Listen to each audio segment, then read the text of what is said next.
Hey everyone, Peter Zeihan here, coming to you from just above Dockman Valley, an area that is almost never foggy, but here we are. Considering the weather and the mood, I thought today would be a great time to take the next in the Ask Peter series, this time specifically about Scottish independence.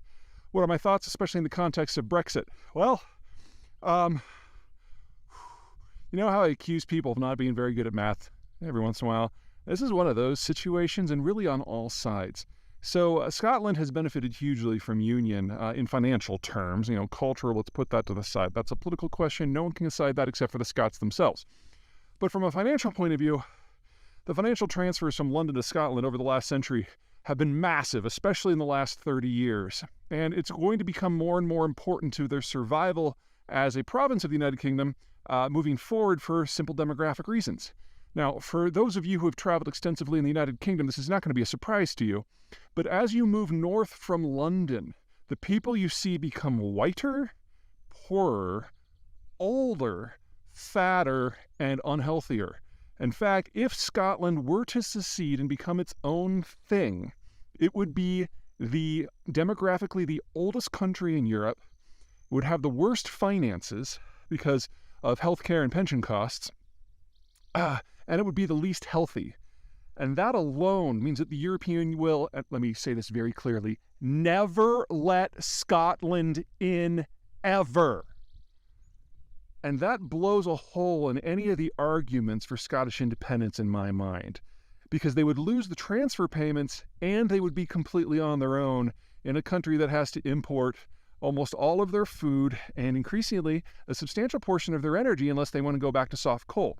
The oil money from the North Sea is largely gone, so maybe it made some sense for Scotland to break away in the 1980s when the oil money was flowing and the population was younger. But now you're left with a country that has very little in the way of manufacturing. Most of the major banks are headquartered in London. Even the Royal Bank of Scotland has not had a great couple of decades. And if we did have secession, the question then, of course, even if you could join the European Union, is whether it would work out. There is talk, of course, in Scotland of what happens with currencies, and the current plan of the secessionists would be to continue to use the British pound until such time as they can make the full adoption of the euro. Now, it's not so much that the Brits can stop someone from using their pound, they just won't make policy with Scotland in mind in that scenario. It also means that this is fully a negotiated divorce, kind of like the Czech Republic and the Slovak Republic seceding, or the theoretical Quebec succeeding, which means they would have to take their proportion of things like the national debt. And if they're doing that in an environment of a fixed currency that they can't control, and they don't have the oil money and there's no manufacturing money, yikes. And we're assuming here that, which means that they're going to be in a financial situation that the EU won't touch anyway. So even if they did get the EU, they wouldn't get into the euro. They wouldn't be able to qualify. And then there's the issue, of course, whether or not the Brits decide to punish them for some of these decisions.